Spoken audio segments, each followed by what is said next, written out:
Bonjour, c'est Bruno Salomon. Hello everybody, it's Bruno Salomon. Oui, je sais, mon anglais est parfait. Wall Street Institute, welcome in the podcast 100%. Il va être compliqué. J'ai essayé.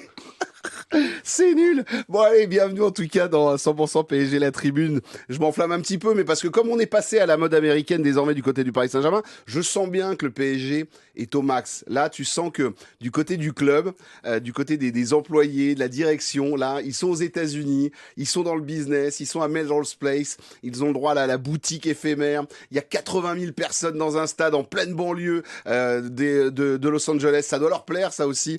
80 000 personnes qui sont venues encourager le Paris Saint-Germain. En tout cas, le club de la capitale vit son rêve américain pour cette Coupe du Monde de club.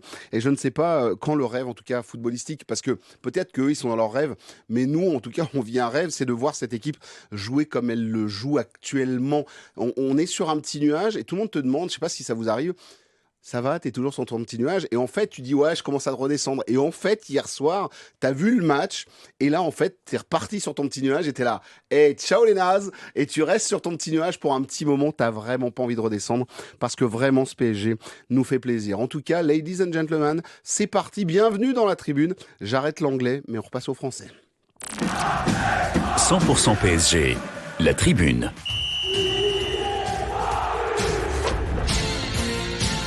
Au sommaire de cette tribune, le PSG qui balaye de sa route l'Atlético Madrid. 4-0. Les hommes de Simeone n'ont pas fait le poids face à une équipe parisienne qui continue sur sa lancée et qui débute parfaitement sa Coupe du Monde des clubs.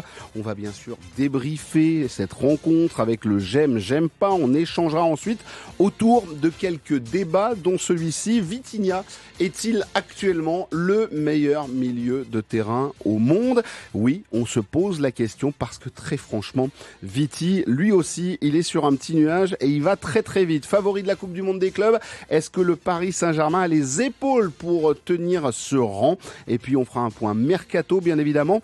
Et de ça et du reste, on va en parler bien évidemment dans 100% PSG la tribune. C'est parti. Ils l'ont fait. Le PSG a remporté la Ligue des Champions.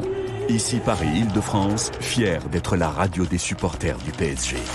Oui, je continue avec cette petite virgule. Je vous l'ai dit, on va le jusqu'à la saison prochaine. Voilà, jusqu'à Budapest le 30 mai 2026. Et ben voilà, on est champion d'Europe. C'est comme ça. Et pour à ceux qui s'appelaient pas, c'est pas grave. Qui compose l'équipe du jour? Marc Méchénois, journaliste indépendant, Insider PSG, est avec nous. Salut Marc. Salut Bruno, salut tout le monde. Bienvenue Marc. Ça va aller? Ouais, très bien. T'as pas trop fatigué? Tu t'es regardé tous les matchs de la Coupe du Monde des clubs ou quoi? T'as l'air d'être... T'étais pas bien. Ouais, je me suis levé en pleine nuit exceptionnellement. Pour voir Botafogo? Non, arrête. Non, pour donner un biberon.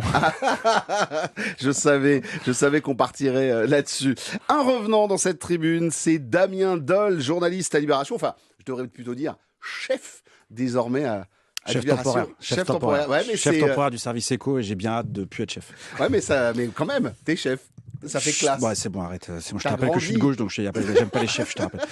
On t'a vu grandir, tu vois, tu passes ses chefs, tout ça. C'est formidable. Bienvenue, mon Damien. Et enfin, un invité aujourd'hui, qui a sorti le livre le plus rapide du monde. On va s'expliquer pourquoi dans quelques instants. Alors, pour ceux qui regardent l'émission vidéo, j'ai le livre à mes côtés.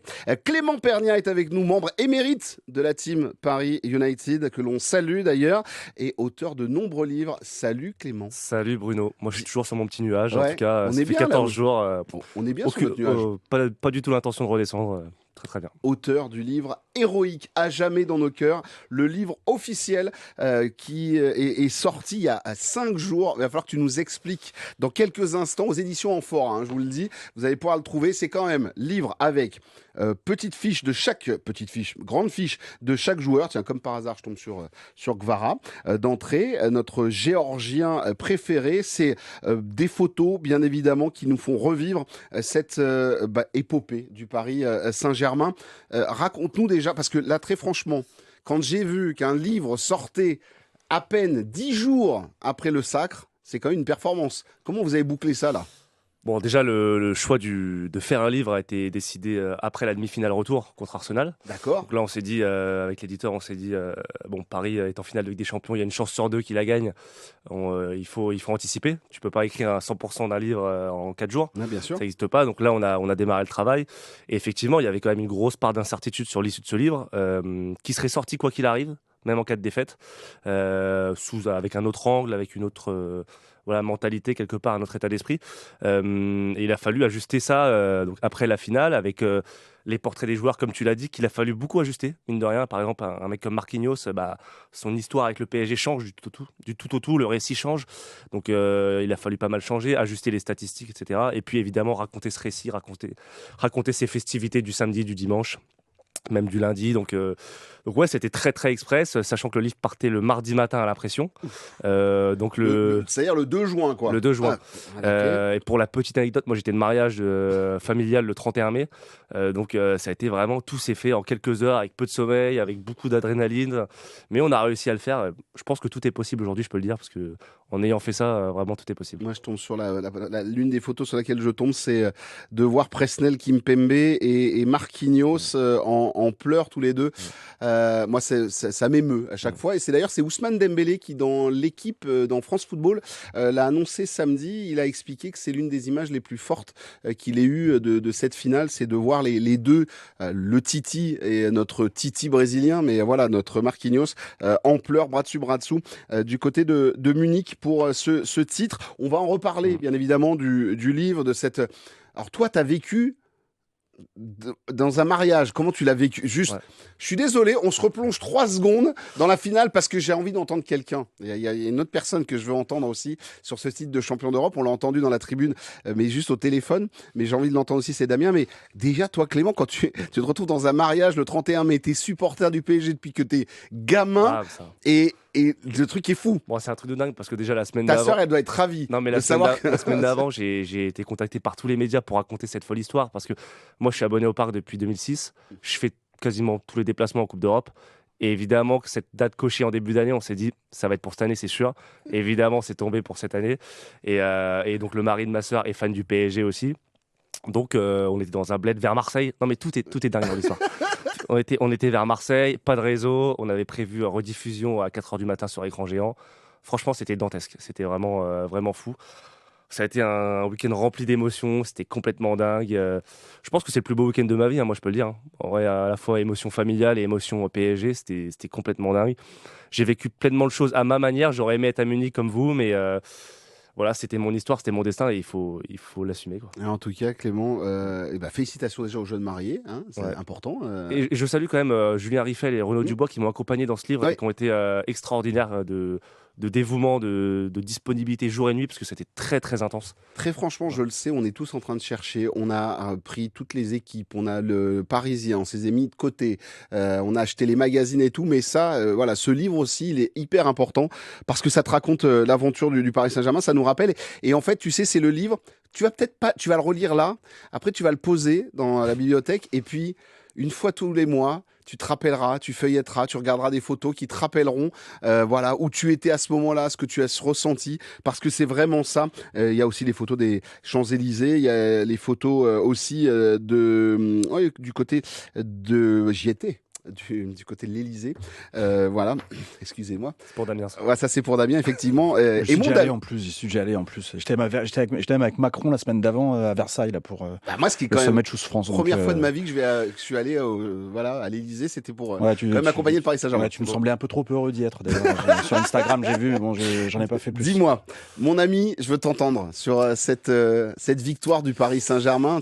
Oui, d'accord, ça fait 16 jours maintenant qu'on est champion d'Europe, mais tu es un membre historique de cette tribune et je sais que ça t'a procuré beaucoup d'émotions.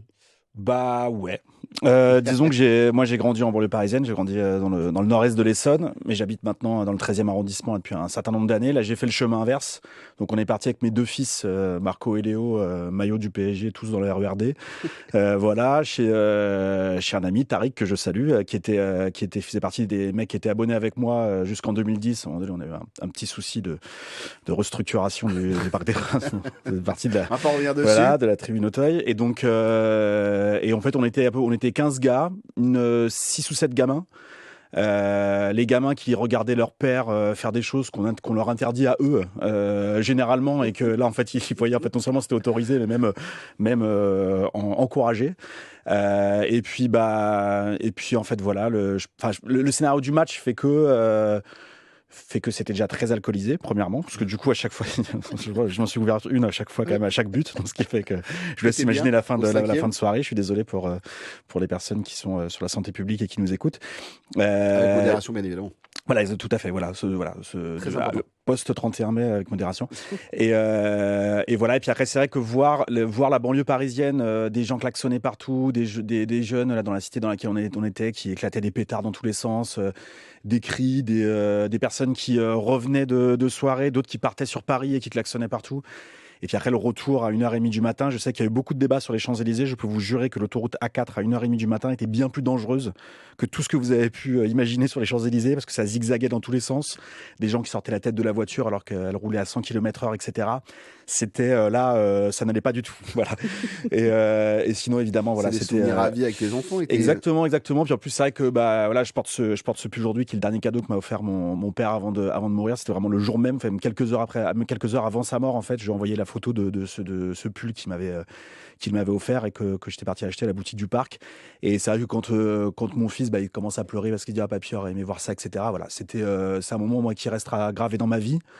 Évidemment, la naissance de ses enfants, c'est toujours les plus beaux moments d'une vie, mais en plus, moi, en fait, du coup, tout est imbriqué. Mon fils s'appelle Marco. On sait que c'est pour Verratti. Voilà, il y a ses larmes de joie, ses larmes de tristesse, etc. Donc, c'était franchement, voilà, une soirée inoubliable, voilà, que j'attendais toute ma vie. Et après, en fait, tout ce qui peut arriver au PSG par la suite, limite, c'est voilà. Ah ouais, toi, t'es comme ça maintenant. On a fini le jeu.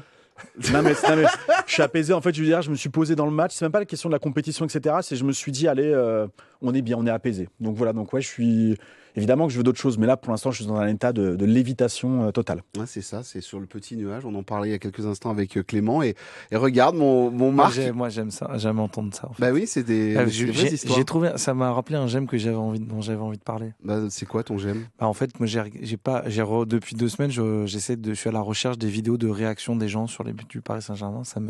Ça crée chez moi une émotion assez folle. C'est vrai? Ouais, je te jure. Donc j'ai vu des vidéos, je crois que c'était As qui a braqué carrément des caméras sur les tribunes du parc lors du match, et la réaction en chaîne, et voire même l'expression en fait, et donc presque la description, le déroulé de l'action sur le visage des gens, ça crée chez moi vraiment un truc très particulier. Mais d'ailleurs, il y a une vidéo là qui tourne actuellement et on l'embrasse très très fort. Mais cette vidéo de Michel Montana, le speaker du parc, a été suivi par le PSG dans le stade, qui retient pas ses larmes au moment de ce Paris Saint-Germain qui remporte cette Ligue des Champions. C'est vrai qu'on a tous en tête. Moi, je revois encore mon Romain Bédouc choqué sur je crois que c'est le deuxième but. Et je me retourne et il me regarde, il fait. Il a la bouche ouverte, genre mais qu'est-ce qui est en train de nous arriver, mais qu'est-ce qui est en train de se passer? Et effectivement, on allait tous. Moi, j'étais à Kleenex, moi. Ouais, c'est vrai. Lui, il y avait Alexandre Aflalo qui lui pleurait sur les épaules, sur l'épaule. C'est la première question que je pose aux gens. Hier, on a fait une soirée avec les membres de Paris United. C'est la première question que je pose aux gens, c'est comment t'as vécu la finale, comment t'as vécu sur les buts. Moi, j'avais tous mes voisins abonnés au parc qui étaient là-bas. Et en fait, il y a eu beaucoup de larmes. En fait, bon, chacun l'a vécu différemment, mais tu vois, j'ai mon voisin Pascal qui m'a dit, moi, j'ai pleuré sur chaque but. Moi, lui, ça avait été abonné depuis les années 90. Et en fait, c'est un mélange d'incompréhension et d'irréalité qui s'est passé parce qu'on s'attendait à une finale disputée, et puis on attendait ce moment depuis très longtemps. Et en fait, ce 5-0, il est complètement lunaire en fait. Et je pense qu'il y a eu beaucoup d'étonnement, de stupéfaction, de plein de mélanges entremêlés qui ont créé cette effusion de joie et de larmes après le... C'est tout ce qu'on a vécu, c'est la fameuse phrase après tant d'années de galère et de combat. En fait, là, tu te dis 1-0, waouh, 2-0, bah, t'as le droit de te dire pétard de sang, mais on va vivre un truc extraordinaire. Et puis non, à 2-0, tu te dis pourvu que ça dure, quoi. Ouais, moi, tu dis pourvu que ce PSG. À l'antenne, voilà. je suis obligé de le dire. Bien sûr. T'es là, attention. Parce qu'à un moment donné, t'es à 2-0. Marcus Thuram, il a cette tête, elle passe quand même pas très loin, tu te dis. Le 4e, pour moi, c'est la bascule. Voilà. Le 4e, il est là, on a tous compris, je pense que tout le monde a compris. J'ai l'impression que tout le monde, ça y est, c'est fini. Après, tu te dis à 2-0 au début de la première mi-temps, pour l'avoir revu le match, tu te dis c'est bon. En fait, Vous vous rendez compte, les amis, on va en parler comme ça des années. Non, mais c'est ça qui est extraordinaire. Ce 31 mai, et je peux même vous annoncer que déjà l'année prochaine, 31 mai 2026, on fera une émission spéciale, un an après, on revivra notre finale. Peut-être pas. Ah ouais, non, c'est vrai, on sera peut-être... Mais oui, mais t'as raison. Pas. Peut-être pas, parce que la finale de la prochaine Ligue des Champions, c'est le 30 mai 2000. C'est le 30 mai. C'est le 30 mai T'imagines après les 2026 à week-ends qu'on pourrait Budapest. faire comme ça. Je tiens à dire que moi, j'ai déjà regardé les billets d'avion et les hôtels Et alors, tu vas nous porter la et poisse, les prix, t'arrêtes tes et le conneries, prix attends, des on est pas en annulations, juillet, attends. des ouais, T'as des pas déjà annulations. regardé des billets d'avion pour aller à, je sais pas moi, à Los Angeles, à Seattle, Non. parce qu'il y a cette Coupe du Monde des clubs. Il va falloir qu'on en parle. Cette Coupe du Monde des clubs qui nous a redonné la plaisir à retrouver ce Paris Saint-Germain complètement fou quand même. Oui, mon ami. Juste une dernière chose, c'est Ouais. vrai que pour Ouais, conclure bien sur sûr. ce que vous dites, c'est vrai que j'ai pu parler avec pas mal d'anciens gars que je connaissais du Virage Auteuil, donc près 2010. Y compris des têtes, des têtes un peu connues, des noyaux, etc., de certains groupes et tout. Et c'est vrai que on a tous, enfin moi le premier, moi j'ai boycotté le Paris Saint-Germain, on va dire de 2010, en gros jusqu'à ce que Robin Leproux parte, donc ça a duré qu'une saison, fort heureusement pour nous. Et on a été beaucoup voir, une fois qu'on a été viré du parc, une forme de détachement parce que on ne pouvait plus le vivre que par la télévision, alors qu'avant on le vivait au quotidien et puis surtout dans des années, parce que les années de galère, c'est pas vraiment les années QSI avec une élimination en quart de finale avec des champions. Ça, c'est ce qu'on se dit là parce qu'on est devenu un peu des supporters bourgeois. Mais les années de galère, c'est les années avec Amara Diané, comme on l'a vu, qui nous dit c'est super, etc. Et on se souvient tous de son but à la fin, mais on se souvient aussi très bien de ces 50 occasions manquées dans l'année qui ont failli nous emmener en Ligue 2. Donc c'est vrai que quand moi j'ai vu aussi beaucoup d'anciens viragistes qui maintenant ont 40, 45 ans, qui ont vécu beaucoup de choses, qui ont vécu majoritairement des défaites dans leur vie quand même au stade, dont certains je sais qui ont pu trouver des places, d'autres qui les ont vécu dans des bars, etc. ensemble et tout ça. Franchement ça a été c'est une espèce de communion entre le PSG d'avant, enfin les tribunes d'avant, les tribunes de maintenant. Une espèce de fusion intergénérationnelle entre des personnes qui ont 5, 6, 7 ans. Et alors ceux qui ont 9, 10 ans, ils vont s'en souvenir toute leur vie. On a gagné des générations de supporters là-dessus. Et c'est un espèce de truc unique.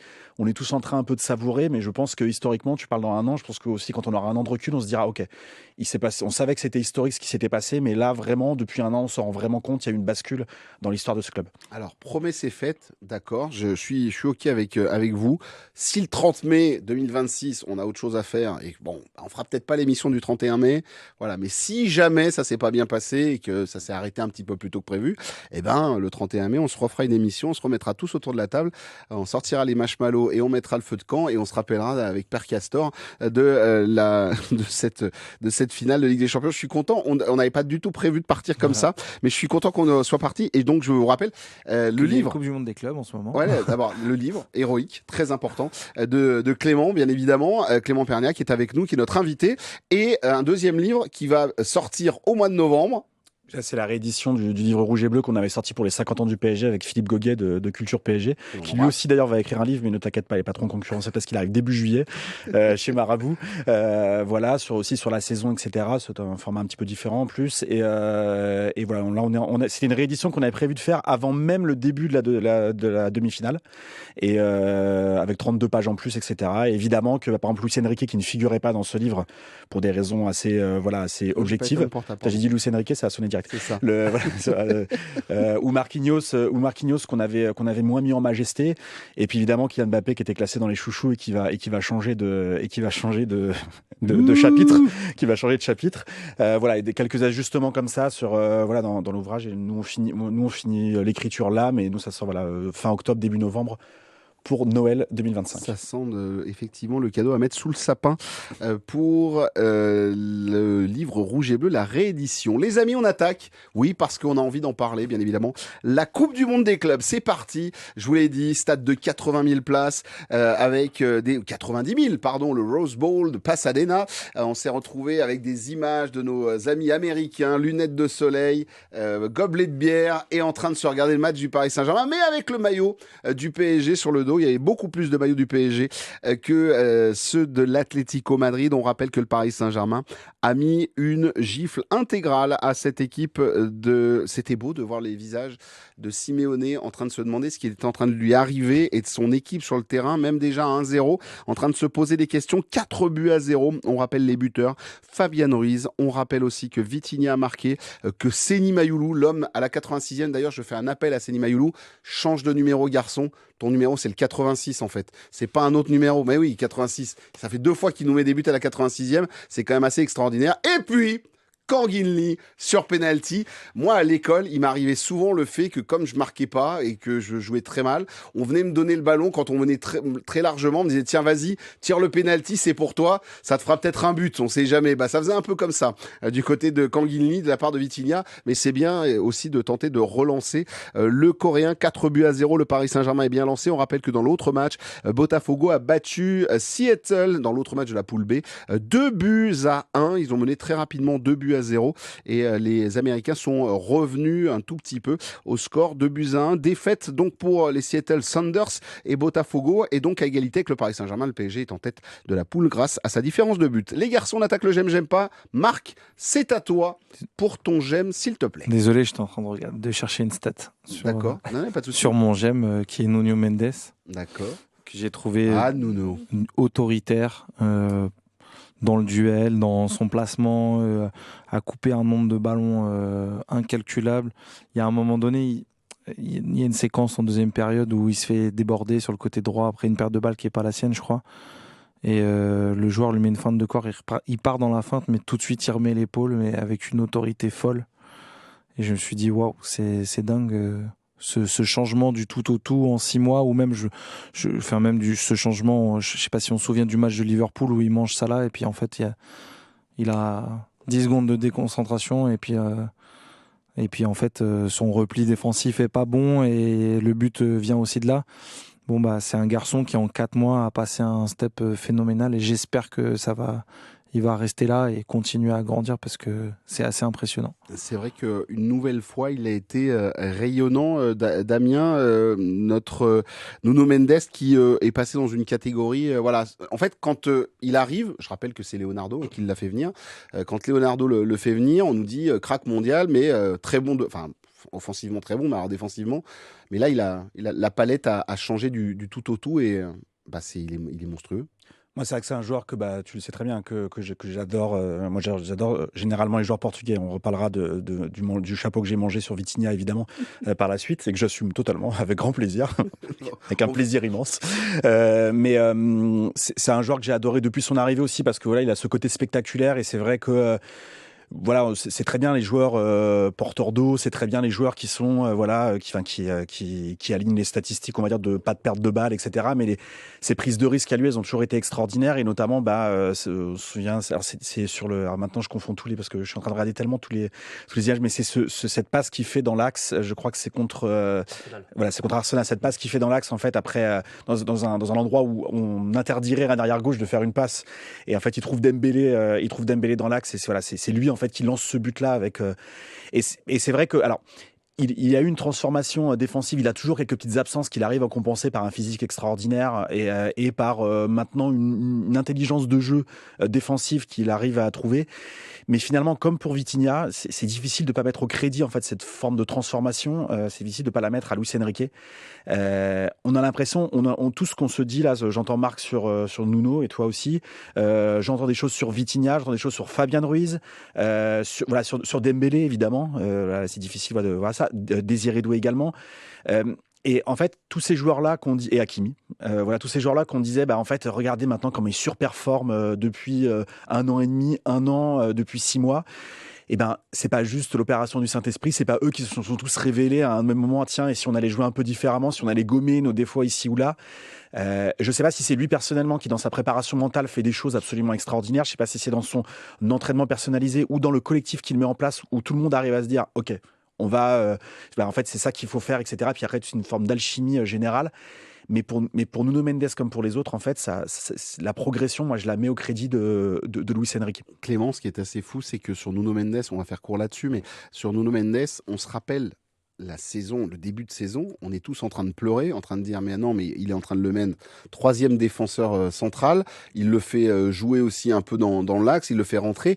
On était tous en train de pleurer, de dire c'est pas possible, mais sauf que il l'a fait bosser défensivement, il l'a bridé, travaillé. J'ai l'impression Luis Enrique Nuno Mendes. Ouais, moi je souscris à ce qui a été dit juste avant, je suis entièrement d'accord. Tu as les images, tu sais, des diffuseurs et même de PSG TV où en fait Luis Enrique il prend beaucoup sous son aile.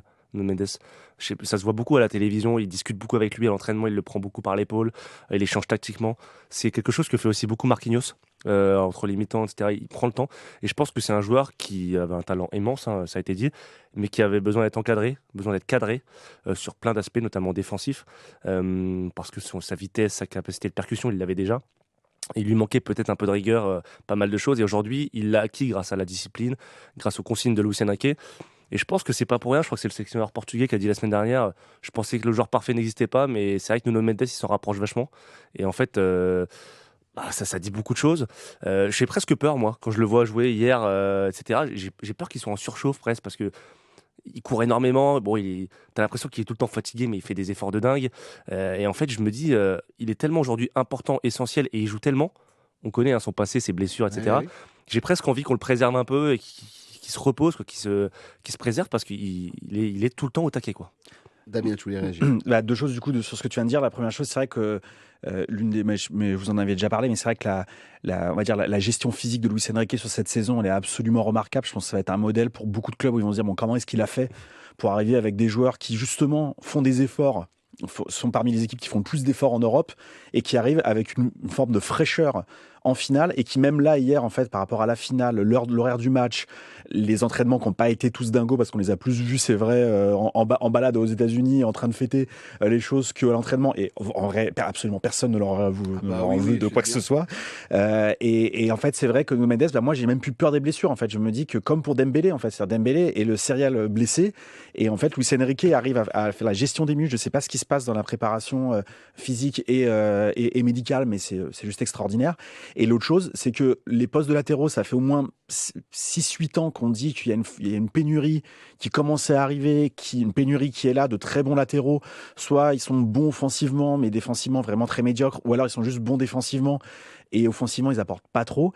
Et là en fait on a objectivement désormais, en plus c'est implacable maintenant depuis la finale, on a la meilleure paire de latéraux au monde. Il y a absolument aucune équipe qui a une paire de latéraux comme nous. C'est ce qu'on espérait à l'arrivée d'Hakim puis Nuno Mendes. Alors là, évidemment, maintenant, c'est ce qu'on voit et qu'on apprécie énormément. Marc, est-ce que tu as des réponses à donner à Damien sur la gestion en fait du physique? Comment on s'est retrouvé à avoir ces joueurs-là qui ne se baissent plus, qui sont optimum? Je pense qu'il n'y a pas que des questions de gestion collective, hein, au sens où tu donnes du temps de jeu, mais c'est un staff et des joueurs qui font énormément de prévention des risques. Alors Ousmane, quand on l'avait fait avec le Parisien en interview, nous expliquait qu'il travaillait sur des zones très précises en dehors du terrain, notamment au niveau de son ischio, qui avait pas mal trinqué quand il était à Barcelone. Et donc il faisait de la prévention de blessures. Et d'ailleurs, quand il a des petites alertes, en général, on le repose, tu vois. Et je pense qu'en fait, ça existe. C'est le cas pour tous les joueurs, ce qui n'existait pas avant. Hein. Je me souviens d'un match à Munich, Bayern Munich, où on fait quand même rentrer, on fait jouer Marquinhos qui n'était pas en état de jouer, puis on fait rentrer Nordi Mukiele qui est lui-même pas en état de jouer et qui sort, je sais pas, même pas 10 minutes après son entrée de jeu, en entrée en jeu, et tu te finis avec El Shaddai Bichabou. Donc ça n'existe plus au PSG. Et par exemple, un garçon comme Presnel Kimpembe, s'il en est là où il est aujourd'hui, c'est aussi parce qu'il a trop tiré sur la corde et qu'il y a personne au club dans les staffs précédents qui lui ont dit en fait tu vas te reposer parce que sinon tu vas péter. Oui, effectivement, et malheureusement il en a payé le prix très fort, bien évidemment. Presnel Kimpembe. Clément, avec nous, ton j'aime s'il te plaît dans cette émission. C'est l'implication des joueurs du PSG hier. J'avais j'avais établi deux options sur l'approche de la Coupe du Monde des clubs du PSG. L'option la plus probable, et j'en parlais dans des émissions, c'est que le PSG surfe sur sa dynamique en Ligue des Champions et cette saison, et qui continue, qui déroule sur ce qu'il a fait tout au long de la saison, notamment en deuxième partie de saison. Et il y avait quand même une option qui est le relâchement, qui est à un moment donné décompression, notamment physique, mais surtout mentale, après tout ce qui s'est passé, après la joie, après la Ligue des Nations aussi qui s'est enchaînée pour beaucoup de nos joueurs. Voilà, c'était aussi une option. Hier, tu jouais l'Atlético et l'Atlético, c'est une équipe sérieuse. Et en fait, c'est l'option A qui s'est passée et on l'a vu tout de suite. Je t'en parlais en off tout à l'heure. Je disais, je détesterais aujourd'hui être joueur de foot et jouer le PSG. Avoir des gamins d'1m60 qui te chatouillent les chevilles toute la rencontre, tout le temps. Et en fait, hier, dès le coup d'envoi, ça pressait. Alors, t'avais pas Dembélé, mais t'avais Ramos qui faisait le même taf. Et t'as Doué qui a fait des efforts défensifs exceptionnels, et Kvara, et Ruiz, et Joao. Et en fait, ça pressait d'entrée de jeu et ça a joué exactement de la même manière que lors de la deuxième partie de saison. Et en fait, le résultat, il est implacable. Et aujourd'hui, sincèrement, c'est vrai qu'on est sur notre nuage, qu'on aime ce PSG, etc. Mais le PSG, à ce niveau-là, s'il reste régulier à ce niveau-là, toute la compétition, il est injouable. Il n'y a aucune équipe aujourd'hui qui peut battre ce PSG. À moins qu'il y ait un match, un malentendu où tu tapes 3 fois le poteau, etc. C'est impossible. Tu peux avoir le ballon 10-15 secondes maximum, après tu le perds. D'ailleurs, Simeone l'a dit en conférence de presse après le match, qu'ils n'ont pas réussi à garder le ballon parce qu'en face, il y avait une intensité beaucoup, beaucoup trop supérieure à la leur. Voilà, il se passe quelque chose. Aujourd'hui, tu es dans la continuité. Hier, j'ai vu l'attitude notamment de Vitinha, on en parlera tout à l'heure. En fait, le mec, il a envie de la dérouler, sa Coupe du Monde des clubs. Il a envie d'aller la chercher, là. Nuno Mendes, on en a parlé pareil. Et en fait, tu es sur la continuité de la Ligue des Champions et je pense que tu es injouable. Marc, si vous voulez réagir au propos de Clément. Moi, il y a deux choses qui me frappent. C'est d'abord, je pense qu'en fait, dans leur calendrier, dans le mindset du staff et donc des joueurs, on leur a dit que ça s'arrêtait. On leur a fait comprendre tout au long de la saison que ça ne s'arrêtait pas après la fin de la Champions League. Que la saison et les objectifs du club allaient bien au-delà de cette date-là. Alors j'aimerais bien savoir si c'est motivé aussi financièrement, parce que quand même le prize money final, si tu vas au bout, il est quand même très très conséquent. Je crois 100 millions d'euros. Plus de 120 même, je crois. Même plus de 130, je crois. Tu vas arriver à 150 si tu gagnes tout, si tu gagnes tous tes matchs et que tu gagnes la finale, je crois que tu arrives 2 millions par match. Quasiment à 150. Et après, tu as aussi un prix d'entrée en fonction de ton standing, je crois qu'il est autour de 35 millions d'euros, donc de dollars.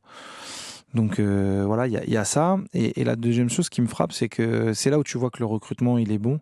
C'est qu'en fait, tu n'as pas recruté des joueurs uniquement sur leur qualité technique, mais aussi sur leur qualité mentale et que les profils, ils ont été extrêmement bien étudiés là-dessus.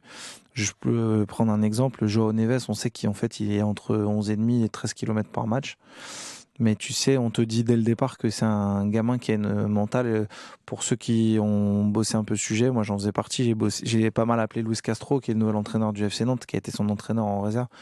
Tu te dis en termes de mentalité mais de motivation, c'est un chien de la casse. Il a beau avoir 19 ans, déjà très professionnel, un professionnel de très très haut niveau.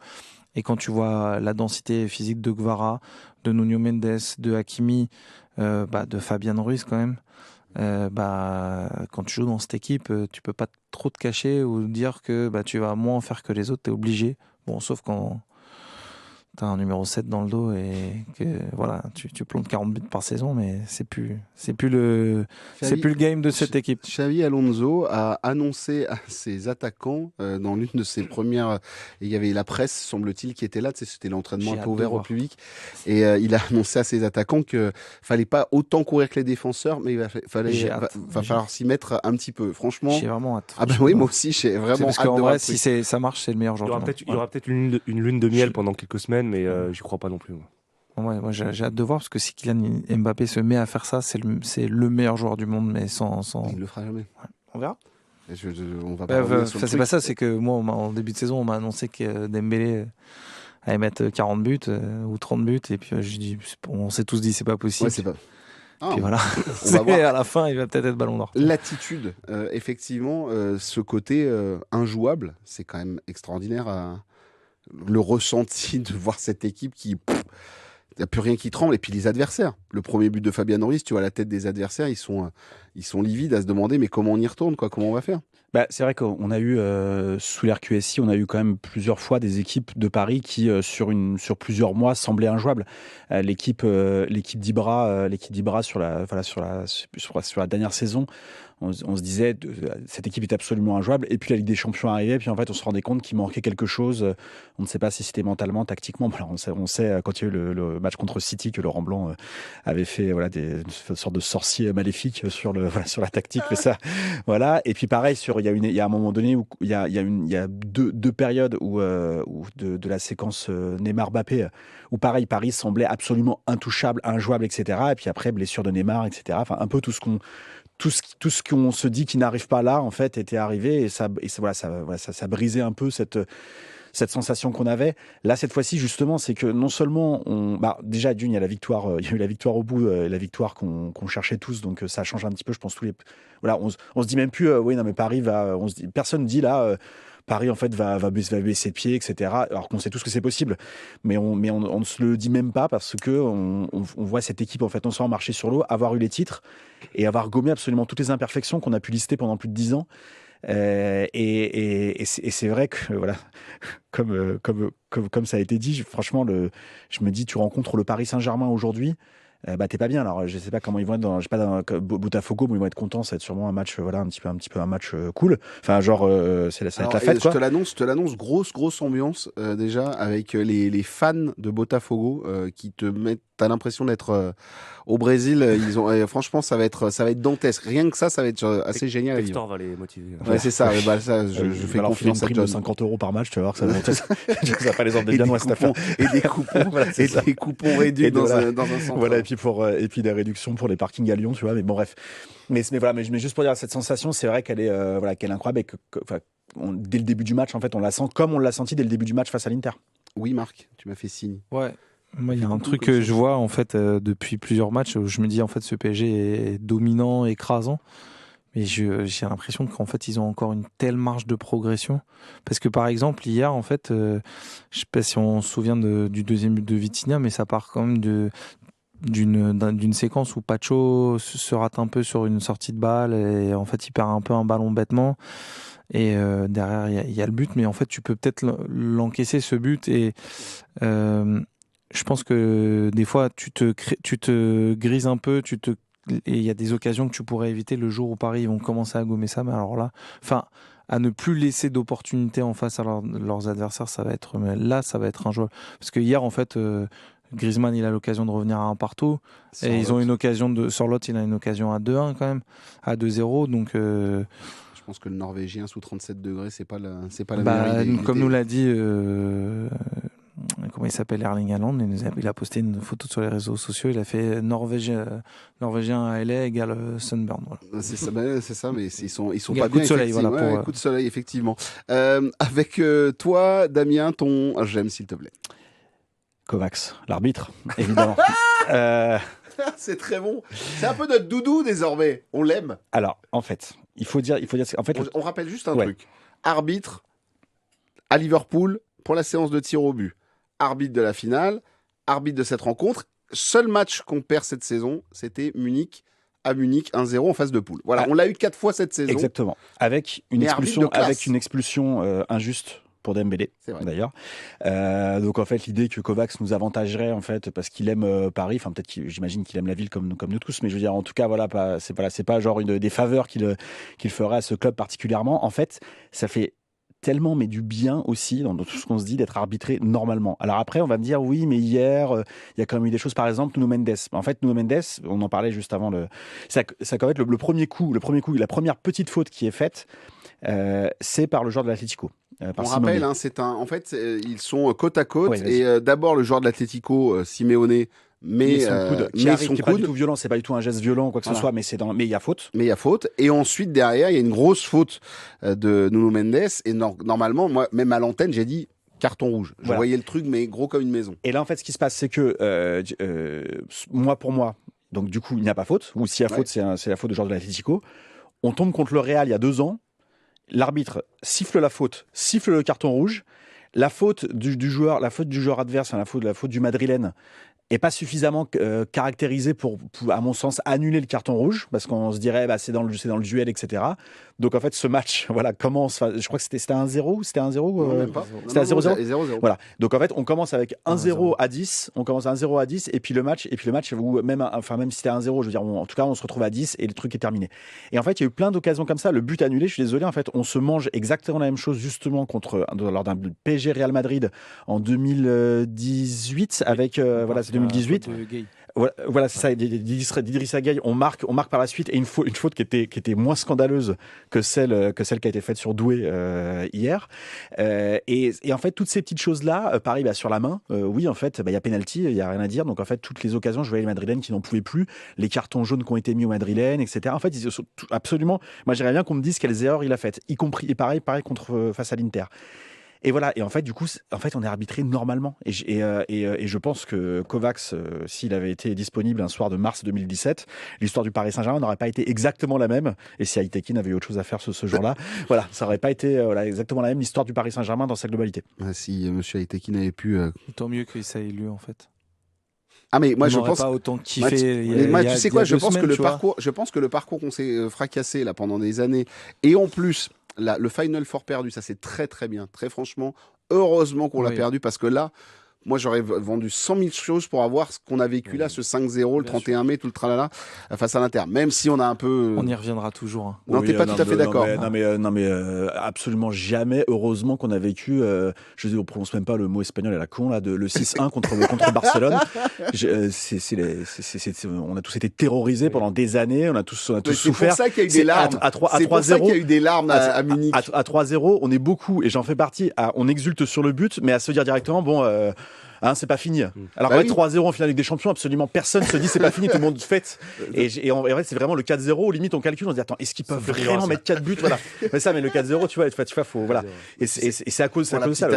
Pour la petite anecdote, à 3-0, on vient me dire à la mi-temps, c'est Jeannot Rességuier que je salue et à qui je souhaite une merveilleuse retraite. Et mon Jeannot, à la mi-temps, me dit attention, la dernière équipe qui s'est fait rattraper sur un 3-0, donc pas la mi-temps, après à 2-0, rien qu'à 2-0 déjà. Première, voilà, c'était c'était la finale du Milan face à Liverpool. Donc en fait, moi ça m'a calmé, j'ai fait. Mais c'était pas à la mi-temps. C'était pas à la mi-temps. Non, c'était à 2-0. Ouais. Et en fait à la mi-temps, il y avait 2-0 et je lui dis fais attention hein. Si tu peux avoir ça, t'es là. Bon, on va attendre encore. 3-0, non, toujours pas, je peux pas. Bon, d'accord, alors à 4-0, j'ai le droit de mal. 4-0, 80e. Si à 3-0, tu sais, à 3-0 en plus, non, tu le sais derrière. Ouais, non, 4-0, c'était mieux. Le nombre d'occasions que tu te plies derrière. Ouais, mais toi, t'es rationnel, mais pas nous. Voilà. Les amis, on continue le tour de table et on est toujours en train de vivre dans le passé désormais. On y reviendra toujours. On y reviendra effectivement tout le temps. J'aime pas Clément Pernier. Ça a été nos adversaires. J'ai pas aimé nos adversaires hier. C'est un club que j'aime plutôt bien en plus. Plutôt sympathique, l'Atlético Madrid. C'est marrant parce que c'est une bonne transition avec le débat juste avant sur l'arbitre. Moi, je déteste les débats d'arbitrage. Je n'aime pas en parler. Ça fait partie du foot, donc il faut en parler, etc. Parler des faits de jeu, commenter, etc. Je trouve ça vraiment pénible. Ça a été fait plein de fois, etc. Mais là, hier, ça a été quand même agaçant l'attitude de l'Atlético Madrid. Alors déjà, tu es dans une nouvelle compétition qui est pas... C'est la première affiche. La première affiche. La compétition ne fait pas l'unanimité. Il faut quand même donner une bonne image de cette compétition. L'affiche est plutôt sympathique, etc. Et en fait, je trouve que les Madrilènes, ils n'ont pas contribué à ces festivités, à cette joie, à cet engouement qu'on aurait voulu voir de ce PSG Atlético. D'emblée, ça a été des mauvaises attitudes. On les connaît, les Argentins de l'Atlético Madrid, de Paul, Simeone, etc. On sait comment ils sont, mais peut-être naïvement, peut-être que je suis naïf, je m'attendais peut-être à autre chose. Voilà, nouvelle compétition estivale. On va se contenter du ballon, du foot, etc. Et en fait, ils ont essayé de biaiser cette rencontre d'emblée. Alors, ça s'explique peut-être et probablement d'ailleurs par la supériorité nette du PSG. En fait, il leur restait que cette arme, Atlético, pour essayer un peu de truquer le match. Longtemps avant le premier but, je me suis dit, ça va être un match chiant. Ça va faire 0-0, ils vont nous brider en fait. Et je me suis souvenu du match au parc aussi en phase de poule. Je me suis dit, ils vont nous refaire le coup. Et voilà, et en fait, tout le long, ça a été des protestations contre l'arbitrage. Alors moi, je déteste. D'ailleurs, je suis très content que Luis Enrique il ait inculqué ça au PSG. Ça, on ne réagit plus. Moi, quelquefois, ça peut m'énerver, mais effectivement... Moi aussi, ça m'énerve que sur certaines injustices, il n'y a pas Marquinhos qui aille voir le... Et en fait, c'est bien. En fait, c'est bien qu'on ait pu contester les décisions arbitrales. C'est pénible, les joueurs qui vont tout le temps contester. À l'époque, on avait Neymar, on avait Hakimi. compagnie. Hakimi Hakimi encore a- un peu. Hakimi. Non, mais Il s'est calmé, là, hein. Hakimi, Oh. au début, il était terrible. Il y a 2-3 ans, il était terrible. Il allait tout commenter et il s'est vachement calmé, je trouve, depuis 1 an et demi. Et en fait, voilà, j'ai vraiment pas aimé cette attitude. Il y a eu des mauvais coups aussi, il y a eu des mauvais gestes. J'ai l'image de Gvara qui se prend une semelle à la fin où ça peut être dangereux. Voilà, c'est pas une bonne image qu'ils ont renvoyée hier. En plus, j'ai regardé le match avec un bon pote à moi qui est supporter de l'Atlético. Et lui, t'es dégoûté. T'es dégoûté de l'attitude de son équipe. Il se dit, mais on est ridicule, c'est pathétique en fait ce qu'on fait. Il était presque content que le PSG gagne de cette manière à la fin. Voilà, bonne leçon. Donc voilà, c'est dommage, ça a un peu gâché la fête, ça a un peu biaisé, ça a donné des temps morts aussi à cette rencontre. Oui. Voilà, ça s'est conclu par un carton rouge justifié en fait pour l'anglais qui a été lamentable. Voilà. Voilà, Mm. et une bonne petite gifle. Juste pour vous avertir, ça vient de tomber là. 3 millions de téléspectateurs ont regardé le match sur TF1 parce Donc que décevant. c'était le retour. Ah non, ils ont cartonné tout le monde. Ils disent On que c'est le s'attendait à carton plein. 6-7 millions, je crois. Hein. Là, ils disent que c'est carton plein, qu'ils étaient devant tout le monde en part d'audience, etc. Mais en tout cas, ça a permis à TF1 d'être leader sur les programmes. C'est vrai qu'on a été assez déçus par cette équipe. Oui. Moi, je vais juste, David, en fait, moi je vais aussi, exprimer un désaccord. Ça va être, évidemment que, en fait, si tu disais, j'adore l'Atlético, mais pas hier, bizarrement, tu les as pas aimés parce qu'ils ont joué contre nous. Mais en réalité, c'est des équipes, moi, en fait, quand ils font ça contre le Real, contre le Barça, en fait, j'adore parce que, en fait, c'est pas que j'aime pas le Real ou le Barça, j'en ai rien à faire, donc du coup, ça fait une opposition. Et en réalité, en fait, justement, ce que moi, évidemment que moi, certains coups m'ont énervé, etc. En revanche, dans un foot qui est quand même globalement aseptisé, où les équipes essayent un peu toutes jouer de la même manière, essayent toutes un peu de communiquer de la même manière, etc. Moi, c'est l'Atlético Madrid un peu à l'ancienne, un peu, voilà. Oui, évidemment, encore une fois, ça tombe contre le PSG. Mais ils te font ça, et Atlético Marseille, ils te font la même chose, tu passes le meilleur moment de ta vie, tu vois. Ouais, mais la nuance, Ouais, je suis c'est pas que d'accord. la nuance, c'est quand ils jouent contre le Real a des Carvaral, a des mecs qui font exactement la même chose en fait. Donc mais t'es ça, content que l'Atlético puisse répondre. Le Real, on sait qu'ils ont du vice, ils ont énormément de vice, etc. Ils ont beaucoup de réussite avec l'arbitrage. Donc t'es content que l'Atlético, en plus c'est le petit club de Madrid, joue de ses armes, un peu du pauvre, etc. Et joue un peu de ce vice-là. Là contre une équipe, alors certes c'est notre équipe, mais qui propose du jeu, qui propose du spectacle. En fait c'est un peu dégueulasse. Ouais, mais c'est leur jeu. C'est leur jeu, en fait. Ils jouent avec leurs armes. Après, je suis d'accord, il faut pas que ça dépasse les limites. Non, mais en fait, il y a l'arbitre aussi qui doit mettre des cartons jaunes, des cartons rouges, et il les a mis bien fait, exactement comme il a fait. Et en fait, c'est leurs armes. Ils jouent pas avec les peintes de Saint-Ouen, tu vois. Enfin, Mais non, mais c'est le jeu de. Voilà. C'est le jeu de. pannes de Saint-Ouen. Non, mais c'est le jeu de Simeone depuis. justement, moi, l'Atlético. c'est ça que je suis content que Paris leur ait mis une valise parce que je Moi aussi. supporte plus en fait ça. Et je trouve que c'est une équipe qui, quand tu vois leur équipe, tu vois, t'as quand même un mec qui est en équipe de France la semaine dernière en défense centrale, bon, un peu par concours de circonstances, un autre qui est tillulaire en Clément équipe Langlais. d'Espagne, donc Clément Langlais, Robin Lenormand. T'as des internationaux quand même dans chaque ligne. T'as un gardien qui était il y a pas longtemps, je sais pas, peut-être top 5 mondial. T'as Julian Alvarez qui pour moi est, je pense, le neuf qui manque à Paris, tu vois. Et tu produis ça en fait. Tu produis des bouillies comme celle-ci, mais pas que hier soir. Enfin, moi je les ai vus, je pense, une dizaine de fois là, cette saison. Franchement, si t'avais un poil plus d'ambition, t'aurais pas fait cette saison-là, quoi. Je veux dire, Madrid, tu les sortais en 8e de finale parce que Madrid, c'était crasseux, en fait, ce soir-là, et que eux, ils méritaient de gagner. Mais voilà, en fait, tu te contentes de défendre, tu te contentes de pas avoir d'ambition avec des joueurs, en fait, qui sont pas faits non plus que pour ça. Et en fait, quand t'arrives et que tu prends un peu, parce que t'es sur la lignée de ta fin de saison, en fait, eux, ils ont un peu lâché leur fin de saison quand ils étaient plus dans la course au titre, qu'ils ont perdu en demi-finale de la Coupe du Roi contre le Barça. Là, tu te prends une valise en fait quand tu manques d'ambition et que t'as lâché la rampe depuis 2 mois. Voilà, ça fait 4-0 à la fin et c'est bien fait pour eux. Et franchement, Simeone, il a fait des belles choses, hein, mais il serait peut-être temps. Je crois, il serait temps de tourner la page. Effectivement, il faudrait peut-être qu'il filme. Et en tout cas, hier, il nous a en plus sorti des déclarations sur le côté. Oui, alors le PSG, ils ont pu recruter au mois de janvier, c'est pas bien. Eux, ils peuvent mettre 70 millions d'euros au plein mois de janvier. Parce qu'ils ont mis combien pour Julian Alvarez l'année dernière? Oui, ils ont mis 35 pour Robin Lenormand. Enfin, c'est pas que Oui. Clément Langlais, je suis pas sûr que ça soit la meilleure des idées. Hein. Je dis ça comme ça, mais lui, il a bien commencé en tout cas. Et il va pas voir le prochain match face, le pauvre, il va pas jouer face à Seattle Je pense qu'il va être très déçu. Les amis, on attaque le débat avec vous autour de Vitinha, l'homme du match.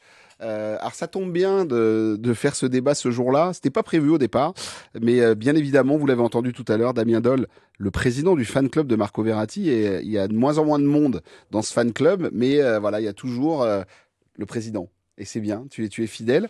Et on se rappelle de passe d'armes ici dans ce studio avec Gary de Jesus, que l'on salue. Gary qui part au Portugal, s'installer avec sa petite famille. Donc on lui souhaite plein de belles choses dans sa vie future et de nous ramener bien évidemment au Paris Saint-Germain d'excellents joueurs. Ne pas hésiter à faire passer à Luis Campos des bons joueurs.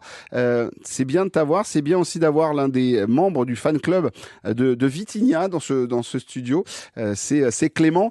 Les garçons, est-ce que Vitinha est actuellement le meilleur milieu de terrain au monde? Oui. On y va. On pose la question, mais parce que franchement, même Modric est allé le dire il n'y a pas très longtemps en disant... J'ai vu un joueur français d'un petit club du Sud qui disait je suis top 3 et je suis pas troisième. Ben, c'est un peu pareil pour Vitinha. Je suis top 1 et je suis premier. Vas-y, enchaîne avec ça. Voilà. J'étais content de mettre une balle à Rabiot. Les amis, est-ce que ce Vitinha-là est le meilleur milieu de terrain du monde? J'attaque avec toi, Clément. Bon, il faut écouter Modric, hein, je pense. Non, mais moi j'adore Modric. En plus, pour moi, c'est vraiment le milieu du siècle. Vraiment, il est exceptionnel, il est complet, il est magnifique. Et non, sérieusement, je pense qu'il faut écouter ce que dit et qu'il vienne adouber comme ça. Ce que dit Luka Modric. Je pense qu'il connaît très très bien le football et il a joué contre un paquet de milieux ces dernières années. Et s'il le dit, c'est que Vitinha est en tout cas très, très haut dans la hiérarchie. Est-ce que c'est le meilleur? J'en sais rien. Je pense que le meilleur, c'est Rodri quand il est sur le terrain. Bon, là, ça fait un an qu'il est blessé. Mais dans l'état actuel des choses, oui, je pense que Vitinha est très, très haut. Moi, je suis fan de Vitinha. Depuis qu'il est arrivé au PSG, j'adore ce mec, j'adore son attitude. J'adore sa résilience, parce qu'il a eu des périodes pas faciles, notamment ses premières années au PSG. Je suis très content de ces dernières semaines, de sa finale, de son match hier, parce que je trouve qu'il a été injustement critiqué ces dernières semaines, Vitinha. Y compris chez des personnes avec qui on fait des émissions régulièrement, etc. Je pense que tu en connais, on a des amis en commun. Tout à fait. Et je trouve qu'il y a eu un délit de sale gueule sur ce mec. Ces dernières semaines? Oui, ces dernières semaines, au quart de finale, demi-finale, où Vitinha, il est en dessous, il tricote trop le ballon. Il l'avait reconnu, hein. Ouais, il était en mais il a 2 touches, 3 touches, alors que... Il a eu une période de creux, ouais. et je le reconnais aussi facilement. Post-paternité. Mais ça a été... Ouais, voilà, exactement, c'était cette période-là. Je pense qu'il y a un truc là-dessus à aller chercher. Mais je trouve que l'ampleur des critiques à son égard comparé à son niveau réel et son importance que lui confère Luis Enrique, parce que Luis Enrique, il a jamais transigé là-dessus, c'est sa sentinelle, et ça, ce depuis un an, depuis le match aller contre la Real Sociedad, ça n'a pas bougé. Donc non, c'est un joueur essentiel, j'adore son état d'esprit, j'adore son... On se rend pas compte, mais c'est un vrai leader. La manière dont il parle aux autres, la manière dont il agit sur le terrain, il vient récupérer les ballons, le souffle qu'il insuffle justement à cette équipe. Moi, j'aime bien ce mec, je trouve qu'il est complet, c'est un milieu complet, c'est un jeune joueur qui peut encore progresser, qui va encore progresser. Et ce qui lui arrive, c'est génial. Et voilà, c'est quelque part, aujourd'hui, c'est un peu l'âme du PSG.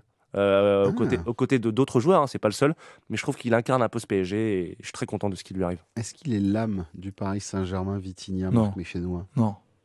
Ouais, moi, c'est Marquis, en fait, l'âme du PSG, tu vois, aujourd'hui. Mais après, est-ce que c'est un poumon? Peut-être, est-ce que, je sais pas si tu... Le cerveau, peut-être? Non, je pense que le cerveau, il est sur la touche, tu vois. Ouais. Mais lui, c'est le rouage, un peu un rouage essentiel, le mec qui dicte le tempo. Après, de là à dire est-ce que c'est le meilleur du monde, j'étais en train de me faire... tu vois, là, du coup, tu repasses un peu toutes les équipes, tu dis y a qui en face, tu vois, en termes de qualité intrinsèque. Tu vois, parce qu'il y a t'as trouvé qui dans ton chapeau? Bah, dans mon chapeau, j'aime bien Jude Bellingham, quoi, en fait, tu vois, Ouais. qui est moins dans le même registre, mais qui reste un milieu de terrain.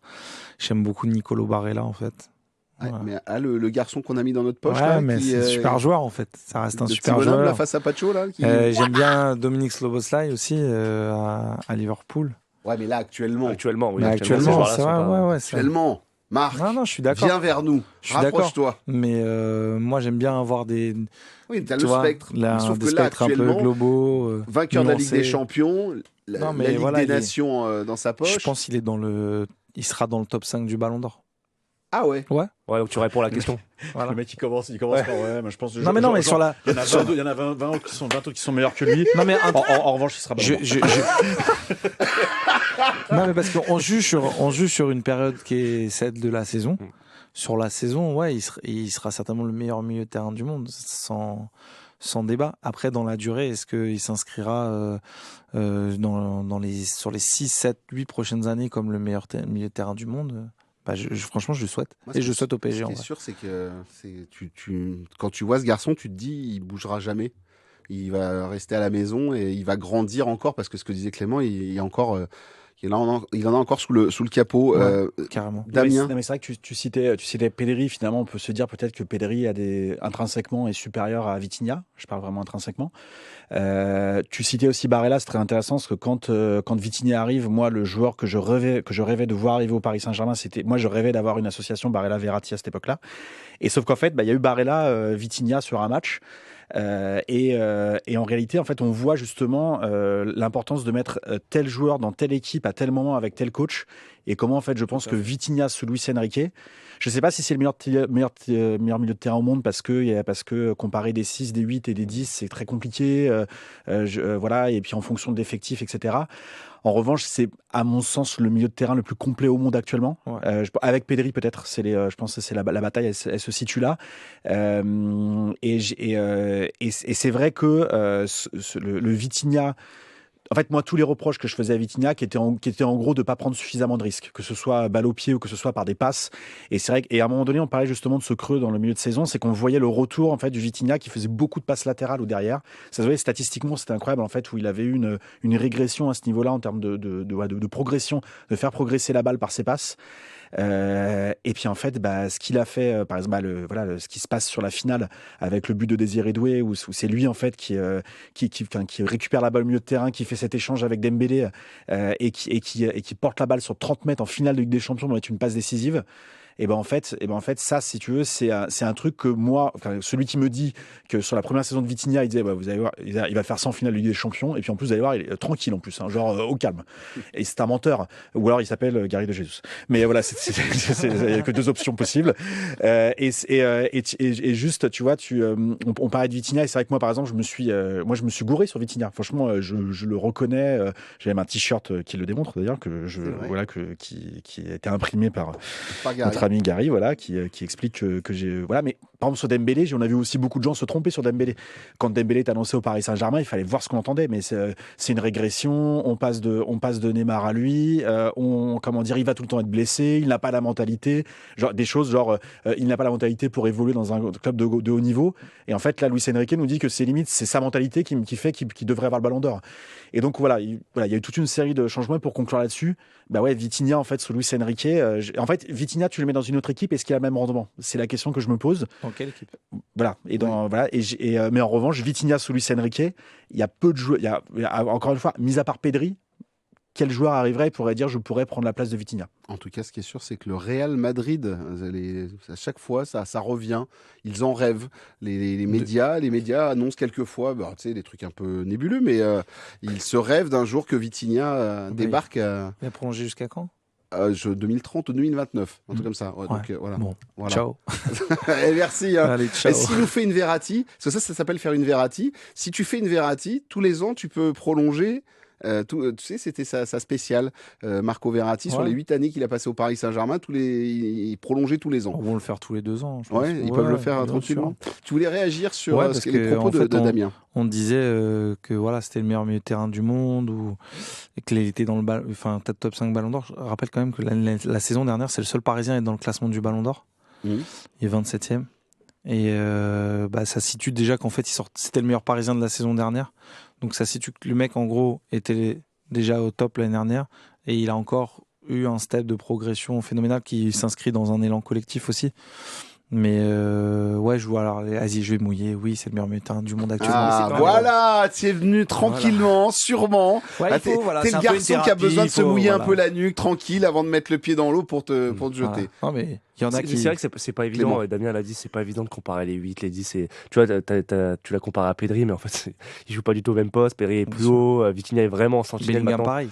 Donc c'est vrai que c'est pas évident. En fait, cette question, elle est compliquée. Si on parle du niveau de la saison, parce que c'est la règle du Ballon d'Or. Ouais, bien sûr. D'ailleurs, parenthèse, je déteste ces débats Ballon d'Or, j'en peux plus là. Ah, attends, bouge pas, parce que je vais juste vous poser la question, Je parce peux qu'en plus fait, les voir. non mais tu sais quoi, Non, mais on il y a quand même un débat, problème. il y a un débat à Ballon d'Or C'est lequel? c'est est-ce qu'ils seront les 11 dedans en fait du PSG? Est-ce qu'ils Lui, seront ah oui, dedans c'est son grand délire. Moi, en fait. c'est mon il arrête grand pas de délire. me dire, non, il arrête pas de nous Je dire pense que le 11 titulaire de la finale du Paris Saint-Germain sera dans les 30 du Ballon d'Or. Ouais, je pense aussi. Bon. Ils peuvent, en tout cas, ils y prétendent. Mais pourquoi? Parce qu'ils font tous une Ouais, saison parce qu'ils sont tous à leur exceptionnelle en niveau, fait. Enfin, Ah ouais, non, mais je Ouais, suis c'est d'accord, juste mais je ça, te quoi. pose la question. Ouais. Mais nous, on a un problème, c'est que, ok, le Paris Saint-Germain s'est lancé en campagne pour Ousmane Dembélé. Je sais que tu veux pas en parler, mais on est parti en campagne sur Ousmane Dembélé. Mais un garçon comme Vitinha, il peut dire, excusez-moi, Alors, mais moi, c'est même pas les je deux. pense je qu'ils mettrais. sont fous. Moi, c'est même complètement. pas les deux. Je mettrais. mettrais Pour moi, qui c'est Hakimi. ah ouais. Pour moi, l'homme de la saison, c'est Hakimi. Pour moi aussi, c'est le joueur de la saison, mais en Mm. fait, comme on sait que le Ballon d'Or met Voilà. une prime aux offensifs, ce sera Dembélé. Mm. Enfin, ce sera Dembélé, en tout cas le Parisien le plus haut à mon avis, mais c'est vrai que c'est pareil pour Vitinha. En fait, j'imagine pas qu'ils mettent deux milieux de terrain, Les 3 top 10. deux milieux de terrain de 2 saisons de suite, enfin un milieu de terrain 2 saisons de suite, Ballon d'Or. Mais c'est vrai que moi, pour moi, le joueur de la saison, c'est Hakimi, le joueur du PSG. En tout cas, voilà, vous vous rendez compte, on a maintenant des débats. Tiens, alors, excuse-nous. Bon, c'est vrai que je suis pareil que toi sur ce côté prix individuel, etc. Mais pour le coup, pour une fois que c'est pas les Espagnols qui peuvent s'amuser tout seuls dans leur coin et que nous on vient foutre un peu le bazar, moi j'aime bien. Attention Voilà. quand même sur ce débat à l'entre-soi, parce qu'on parle beaucoup de Dembélé, Hakimi, Vitinha, etc. Mais on est français, on est parisien. Ouais. Beaucoup de non-parisiens me disent, mais en fait, ça va être Yamal. Il Ouais. y a très peu de débat. En fait, pour d'autres, c'est évident que ça ne sera pas un Parisien. Il semblerait qu'il puisse perdre des points sur son attitude avec Ronaldo là. J'ai appris. Bon, tu sais quoi? Et puis la division des voix entre Parisiens aussi. Enfin, il y a plein de choses. Ça peut. Donc attention aussi à pas prendre une Qu'est-ce clim. qu'il y a, Damien? Bah là, mais Yamal, 17 ans, qui pourrait prendre le Ballon d'Or à quelqu'un qui a absolument tout gagné. Voilà, alors qu'on est censé être un sport Ouais, c'est le collectif, débat, c'est pas mais le qui va perdre des points parce qu'il s'est embrouillé avec Ronaldo. Alors là, on est dans un délire. Ouais, c'est vrai que le débat c'est la phase terminale du Ballon d'Or. Bon, Franchement, en tout cas, la phase terminée. Les gars, on termine avec le dernier débat, puisque on va il y a eu aussi vraiment un gros débat sur Vitinha. C'est vrai que là, je pense que là, le débat était acharné. Franchement, Bah oui, on était tous il top y a 5 des- Ballon d'Or ou top 1. Là, franchement, on était dans le débat. Il y avait des pour, il y avait des contre, c'était très violent. J'ai trouvé ça vraiment très violent. Tu t'imagines, de toute façon, vu les prestations qu'il nous fait, tu sais quoi, en l'écoutant hier, en répondant en anglais, je ne sais plus pour quelle chaîne, je me suis vu avec, c'est notre futur directeur sportif en fait dans 15 ans, quand il a terminé, il va devenir directeur sportif du Paris Saint-Germain. Ça va se terminer comme ça. Du côté de Vitinha. On va parler de la Coupe du Monde des clubs. On reste sur la Coupe du Monde des clubs. Et je voulais juste vous entendre là-dessus, sur ce PSG qui a un statut désormais de vrai favori. Tu es gagnant de la Ligue des Champions. Tu es favori. Tout le monde dit c'est même le favori de cette Coupe du Monde des clubs. Mais est-ce que Paris a les épaules sur cette compétition pour aller jusqu'au bout et avoir et tenir ce statut de favori. Marc, avec toi, est-ce que ce PSG-là est armé, a les épaules pour porter ce statut jusqu'au bout? Ouais, carrément, je crois. Hein. Quand tu as gagné la Champions League, tu peux. Après, ça dépendra de tes blessures, ça dépendra de ta gestion d'effectifs. Tu as Seattle Sounders et Botafogo qui arrivent, donc tu vas pouvoir peut-être un peu gérer. Mais je vois pas ce qui peut non pas les arrêter, mais ce qui les empêche d'aller dans le dernier carré en fait. Toi, pour toi, cette équipe-là, cette pression-là, plus ça va avancer. Je pense que c'est une équipe qui est genre sans pression pour le coup là. Ah ouais, moi j'ai trouvé relativement détendu, sûr de leur football. Je pense que Luis Enrique il sait parfaitement ce qu'il fait en fait. Tu vois, quand tu les vois aller dans les rues de Los Angeles, en fait tu leur permets de faire un truc qu'ils peuvent pas faire à Paris régulièrement, c'est se balader visage découvert. Ça pour eux, je pense que ça doit être aussi une petite soupape de décompression et de motivation. Moi j'ai l'impression que cette compétition, enfin ils sont armés pour aller au bout, hein, comme d'autres, mais pour moi, t'as les ultra favoris en fait. Quand tu gagnes la Coupe d'Europe, t'es ultra favori. Moi, ce que j'aime là dans ce que tu disais sur la Coupe du Monde des clubs et sur la gestion de Luis Enrique, c'est le côté, donc ils s'entraînent le matin, il faut qu'à 8h30 ils soient là au petit-déj, ils peuvent découcher s'ils veulent être en famille ou autre. Et j'adore moi les photos qu'ils font avec les trucs de vidéosurveillance dans les magasins là. Safonov, Marquinhos avec Moscardo et tout ça, je trouve ces photos géniales. C'est très nord-américain, mais pour le coup je trouve ça assez fun de leur part. Clément, tu as entendu Marc, est-ce que toi aussi, pour toi, c'est l'ultra favori et de toute façon, ce PSG, bon, il n'y a pas de problème, tout coule sur lui et il va pouvoir le faire. Désolé, ça va être encore un débat vif et acharné, mais Ouais. oui, Paris a les épaules, l'armure, le statut, les jambes, tout ce que tu veux pour remporter cette Coupe du Monde des clubs. En fait, c'est plutôt l'inverse que j'ai envie de te dire. C'est qu'est-ce qui peut empêcher le PSG de la gagner? Bon, il y a évidemment le niveau actuel et le statut de vainqueur de la Ligue des Champions. Et puis, il y a le message envoyé hier. Le message envoyé hier d'entrée de jeu, 4-0 contre l'Atlético avec ce niveau de jeu. J'ai envie de te dire... alors, tout a été dit, en fait. Tu as l'état d'esprit, tu as la mentalité, tu as un peu la vibe aussi autour de ce PSG. Moi, je vois pas aujourd'hui ce qui peut empêcher le PSG de remporter cette Coupe du Monde des clubs, d'autant que le club en a fait un objectif. Et dans les discours de Vitinha, de Luis Enrique, de Nasser Al-Khelaifi, dans les conférences de presse, dans les interviews, etc., c'est pas une compétition qui est prise à la légère. Il y a évidemment l'enjeu économique, il y a aussi l'enjeu de prestige, à la fois de remporter la première édition et en plus de faire une saison à 6 ou 7 trophées, je sais même pas combien on peut en gagner. Cette saison, j'ai pas tout compté. En 2025, là, si tu gagnais la Coupe du Monde des clubs, tu serais déjà à 5. Et après, tu peux encore faire la Super Coupe des Coupes et tu peux encore faire l'Intercontinental Cup qui se joue en décembre prochain. Ouais, ce serait presque, alors j'ai pas envie de nous le souhaiter, j'ai pas envie de le voir comme ça, mais ce serait presque une déception de ne pas la gagner, je pense. Tu vois, tu perds en demi. Alors ça dépend de plein de choses, de l'adversaire, de la manière, etc.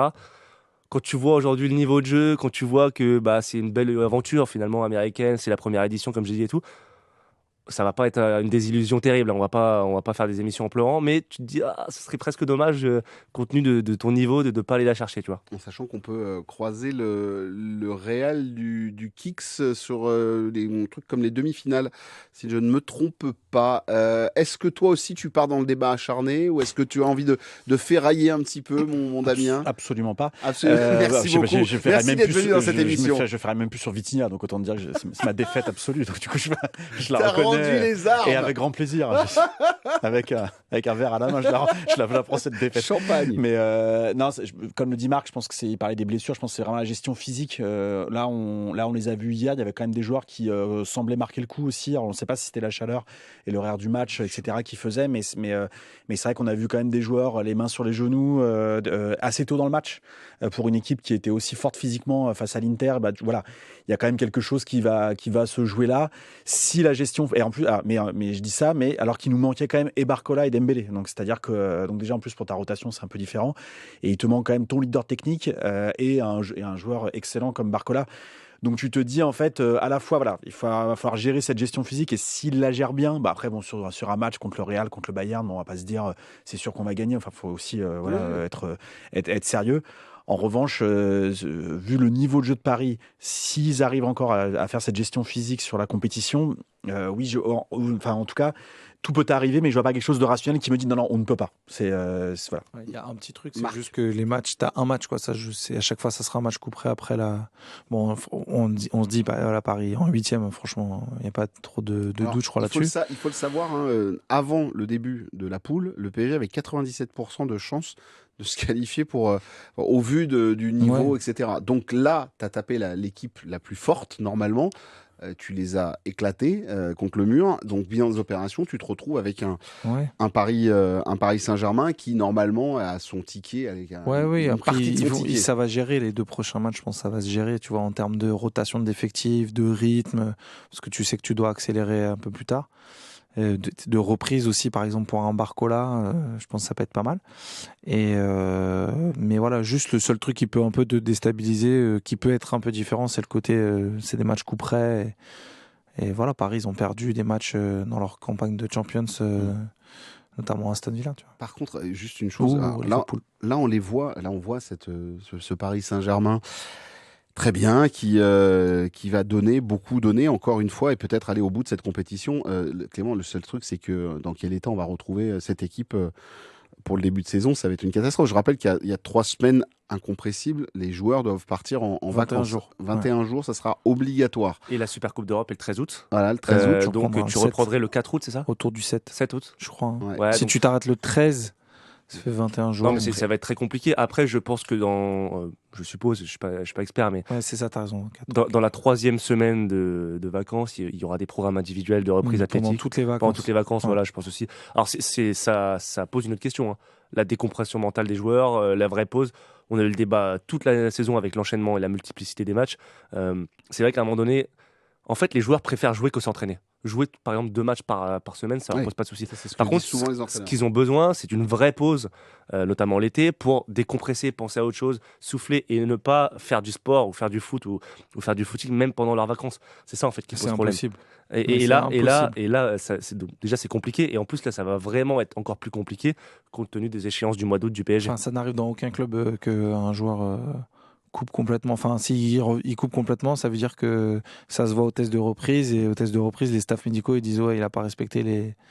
En sachant qu'on Voilà. rappelle la petite Les anecdote du côté du PSG qui est passée avec Emen Karis, qui était revenu qui est arrivé auprès du staff de Luis Enrique. Il avait un programme, il avait 6 à 7 kilos de trop.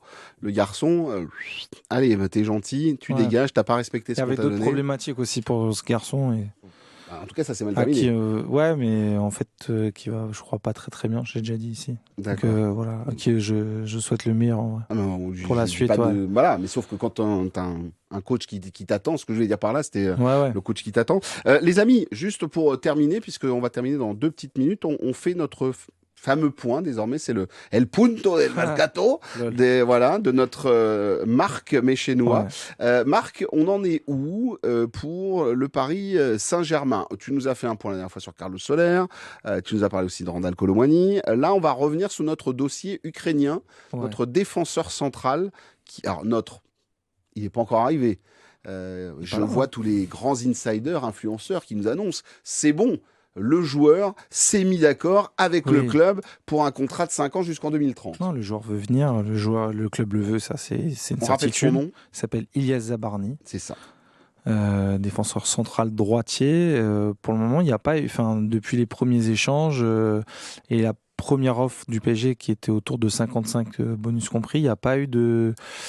Ça n'a pas progressé. Bon, nous, si on veut le 70, peut-être avec des bonus en plus. Donc pour le moment, il y a et là depuis la fin de la période de la première période de transfert, les discussions elles n'ont pas reprise. Il y a toujours des échanges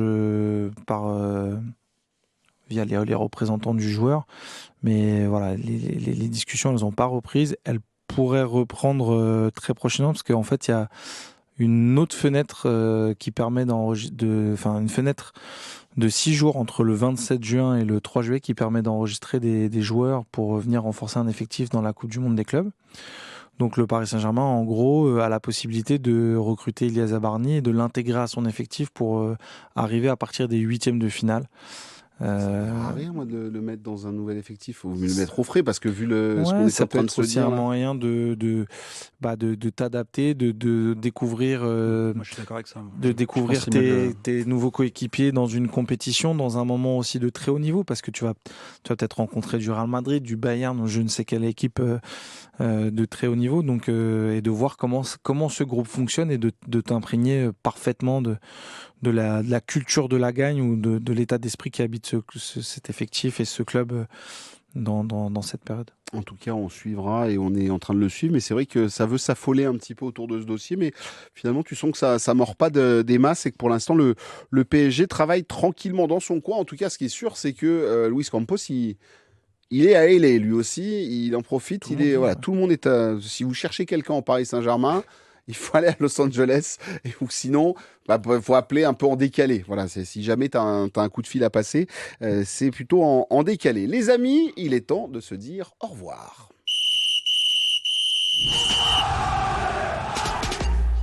Voilà, 100% PSG, la tribune, le podcast, c'est terminé pour aujourd'hui. L'instant pub et promo à nouveau. Je vous le redis, je me remets devant la caméra, mais Héroïque, le livre officiel à jamais dans nos cœurs, avec bien évidemment Clément Pernia et aussi Julien Rieffel qui a écrit ce livre.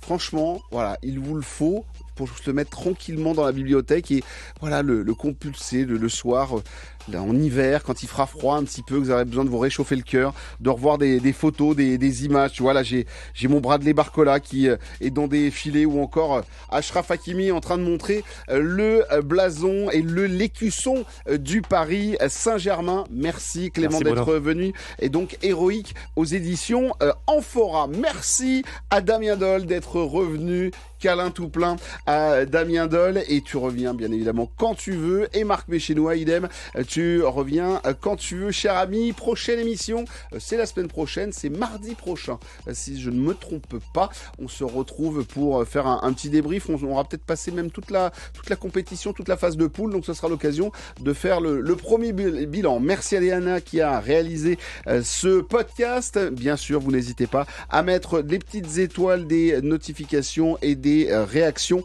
sur la page YouTube, mais aussi sur les liens podcast que vous avez. Merci à toutes et à tous de nous avoir suivis. Il est temps de débrancher cette émission.